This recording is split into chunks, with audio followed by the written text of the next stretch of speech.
హరే కృష్ణ. ఈరోజు మీకు ఒక మంచి కథ చెప్తాను, వినండి.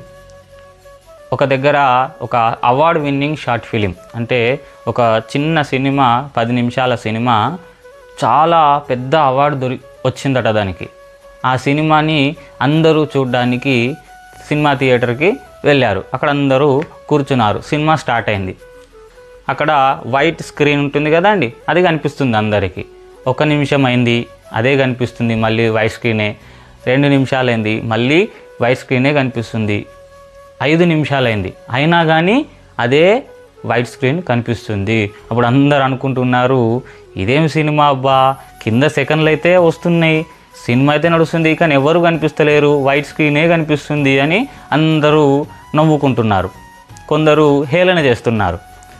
9 నిమిషాలైంది, మళ్ళీ అదే వైట్ స్క్రీన్ కనిపిస్తుంది.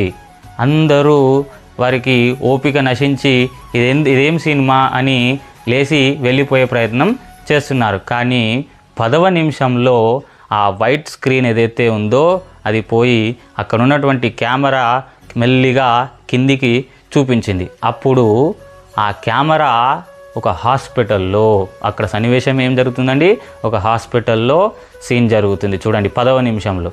అక్కడ ఏముంది అని అంటే, ఒక 20 సంవత్సరాల యొక్క బాలుడు తను పక్షవాతంతో బాధపడుతూ మంచం మీద పడుకొని ఉన్నాడు. అక్కడ చూస్తే ఒక సీలింగ్ ఫ్యాన్ కనిపిస్తుంది.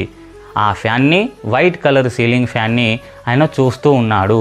శరీరంలో ఏ అవయము పనిచేయదు, కేవలం కళ్ళు మాత్రమే పనిచేస్తాయని ఆ కళ్ళతోని ఆ ఫ్యాన్ని చూస్తున్నాడు.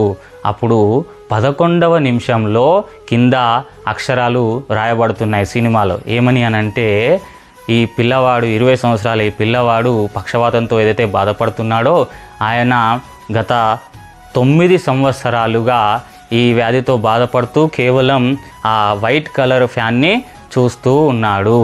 కానీ మనమంతా 9 నిమిషాలు ఒక దగ్గర కూర్చొని ఒక స్క్రీన్ని చూడలేకపోతున్నాము.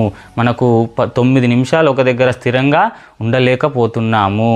అంటే చూడండి, భగవంతుడు మనకు ఇంత మంచి అవయవాలు ఇచ్చి, ఇంత మంచి శక్తిని ఇచ్చి, మంచి రక్తాన్ని ఇచ్చి, మనకు అన్ని అవయవాలు సరిగ్గా ఇచ్చి ఉన్నాడు. కానీ మనము ధర్మం పని చేయటం లేదు. మన సొంత లాభాల కోసం మాత్రమే జీవిస్తున్నాం. కాబట్టి కొద్ది సమయం తీసి ధర్మం గురించి, దేశం గురించి ఆలోచన చేయాలి. వీలైతే 4 మంచి విషయాలు మిగతా వారికి చెప్పాలి, భక్తి చేయాలి, భజన చేయాలి. వీటన్నిటితో మనకు కూడా లాభం జరుగుతుంది, సమాజానికి కూడా లాభం జరుగుతుంది.